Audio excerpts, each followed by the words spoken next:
En 1789, Louis XVI, monarque absolu qui règne sur la France, se trouve dans une situation bien difficile.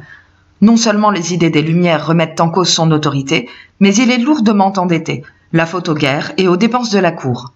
La solution ? Prélever de nouveaux impôts, bien sûr. Pour cela, il convoque les États généraux. C'est une réunion qui regroupe des représentants des trois ordres, le clergé, la noblesse et le tiers-État. Dans toutes les provinces circulent des cahiers de doléances, dans lesquels la population écrit ses revendications, ses besoins. Une des revendications du tiers-État est que l'impôt s'applique à tous, y compris à la noblesse et au clergé. Les représentants de chaque ordre viennent à Versailles avec ces cahiers de doléances. Les États généraux ouvrent le 5 mai 1789. Cependant, les députés du tiers-État, qui représentent la majorité de la population, comprennent vite que leur vote n'aura que peu de poids dans cette assemblée. Ils quittent la réunion et se rassemblent dans une salle de jeu de paume. Ils se prêtent un serment, celui de ne jamais se séparer tant qu'ils n'auront pas donné à la France une constitution, c'est-à-dire un texte de loi qui limitera le pouvoir absolu du roi.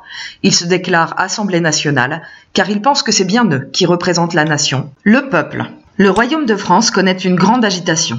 Le peuple de Paris se révolte et prend la Bastille le 14 juillet 1789, une prison qui symbolisait le pouvoir du roi et qui était aussi une réserve de poudre pour les armes.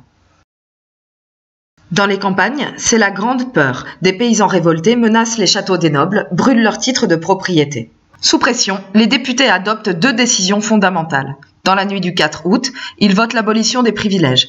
Désormais, chacun est soumis aux mêmes lois et à les mêmes droits. Et le 26 août, la Déclaration des droits de l'homme et du citoyen, qui affirme les droits dont chaque citoyen dispose. Louis XVI, bien que très accroché à l'idée de monarchie absolue, finit par accepter la constitution proposée.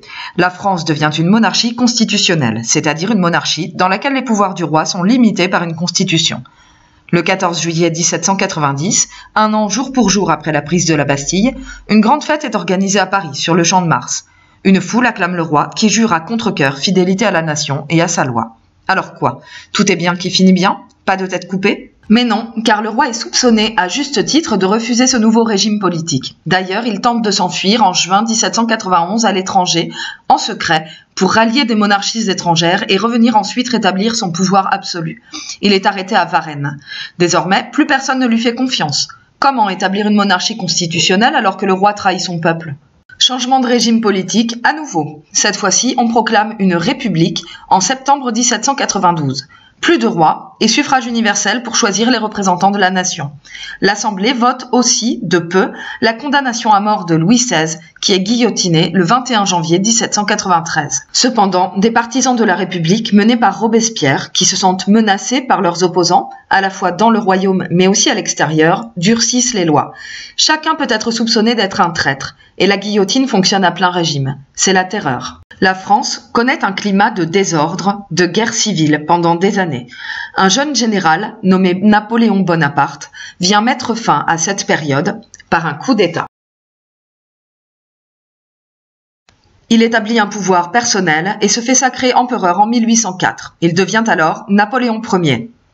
Malgré toutes ces péripéties et le retour à un régime autoritaire, la Révolution et Napoléon Ier ensuite ont profondément changé la société et la politique en France. C'est ce que vous allez étudier en cours. Merci pour votre attention.